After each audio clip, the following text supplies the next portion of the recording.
You can have the best moment in the world, the perfect hug, the perfect tear, the perfect laugh, and still end up with a photo that feels flat. Because the difference between a nice photo and an unforgettable wedding photo isn't just the moment, it's the light, and more specifically, how you use flash in wedding photography. In this video, I'm going to show you how to stop just using flash to brighten the room and start using off-camera flash, directional light and light fall off to create photos that don't just show a scene but make people feel it. Okay, let's do it.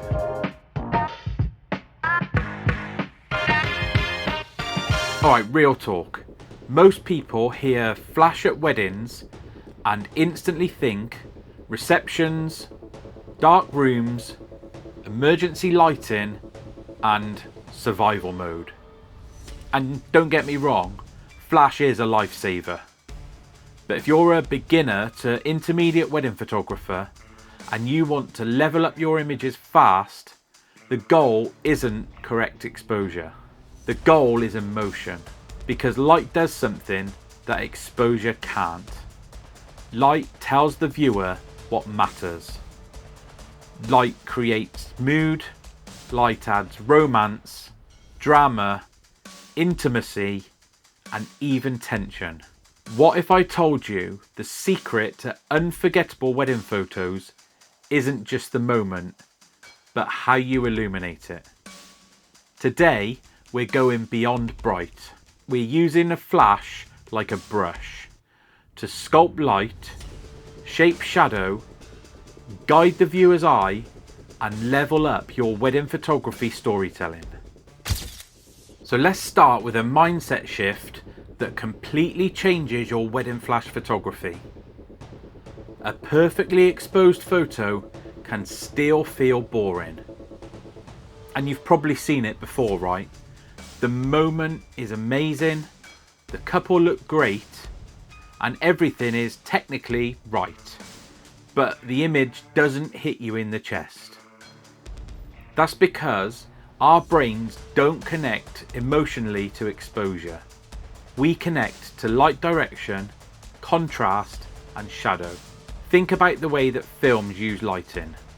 Romantic scenes are usually softer, gentle shadows, warm flattering light. Whereas tense scenes use harder light, deeper shadows, and more contrast. And your intimate scenes, light that falls off quickly so that the background disappears and you feel like you're right there with them. Well, that's the same thing that you're doing at weddings when you use your flash, whether you mean to or not. So instead of asking, is it bright enough? I want you to start asking, what does this light feel like? Because if you stick your flash on your camera and point it straight at your couple, it gives that flat security camera vibe. Yeah, it records the moment, but it doesn't romance it. But the second you make your light directional by bouncing it properly, or using off-camera flash, or shaping it with a modifier, everything changes. Now you've got depth, you've got mood, and now you've got your story. And here's a big one for beginner photographers. Flash doesn't have to look like flash. You can use flash in wedding photography in a way that looks natural, cinematic, and intentional. And that's the difference between I used my flash because it was dark and I used my flash to make you feel something. Now let's go into that part that makes your photos feel pro almost instantly. Sculpting light. Because when you control light, you control attention. You control what the viewer sees first, and that's basically the definition of storytelling in wedding photography. Here's the simplest way to think about it. The brightest part of the frame is a magnet. That is where a viewer's eyes will go first. So in a wedding photo, you want the light to land on what matters most. faces, hands, reactions, the tear, the laugh, or the kiss. And this is why I love simple directional off-camera flash. Even just moving your light a little to the side can transform the whole image. A really easy place to start is that classic window light look. Put the flash about 45 degrees to the left or to the right of your subject, slightly above eye level, and suddenly you get shape in the face.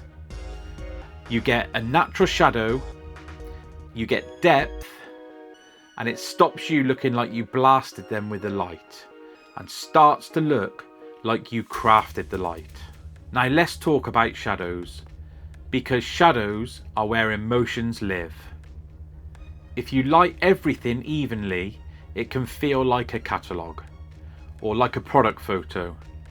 But weddings aren't products. Weddings are feelings. So you want to let that shadow exist. You want a bit of fall off.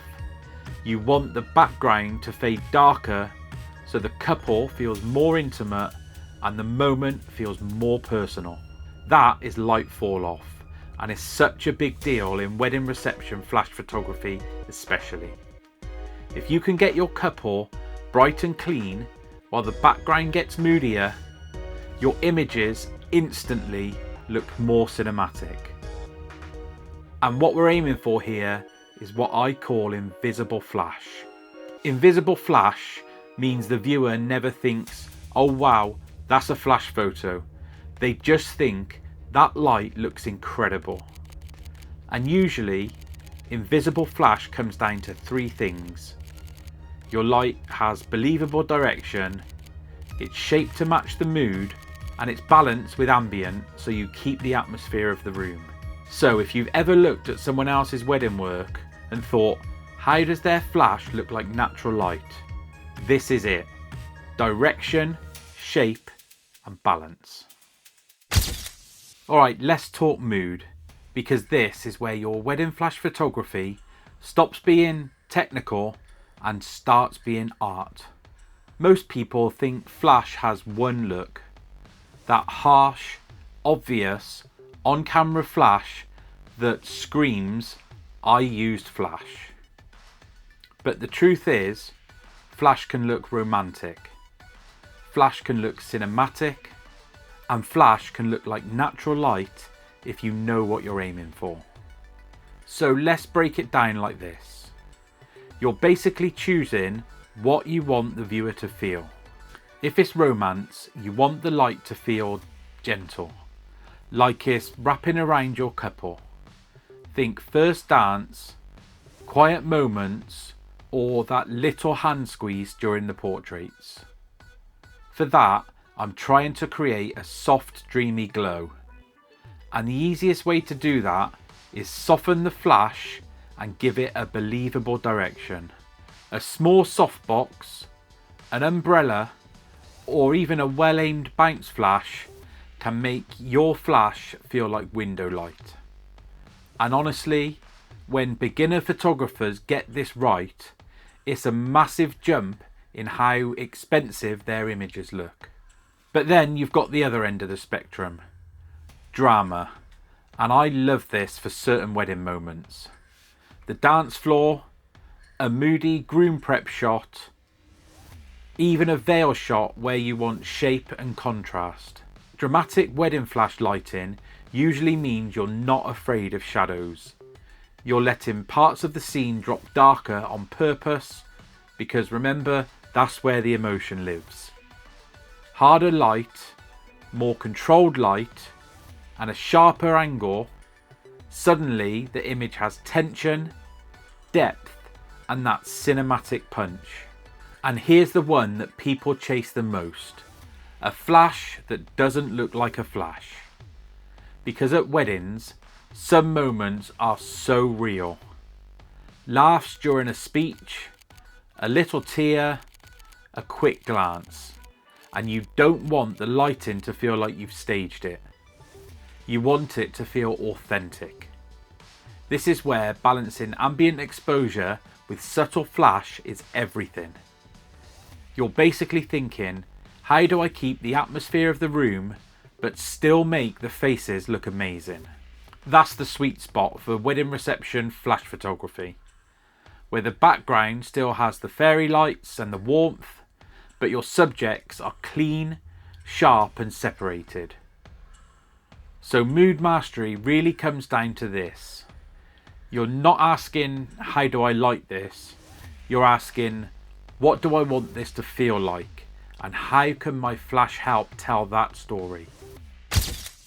Now let's talk gear, but not in that boring, buy this, buy that kind of way. Because I know how it goes. You watch a few off-camera flash wedding photography videos and suddenly you think you need a studio in your backpack. You don't.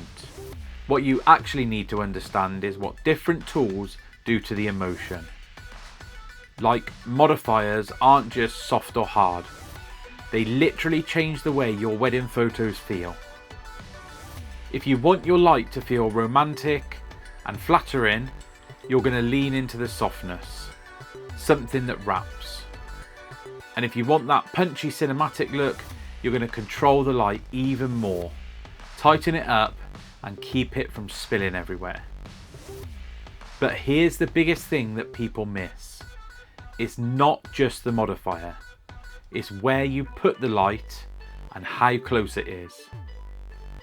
You can take a soft modifier and make it feel flat if it's in the wrong place. And you can take a bare flash and make it feel beautiful if the angle's right.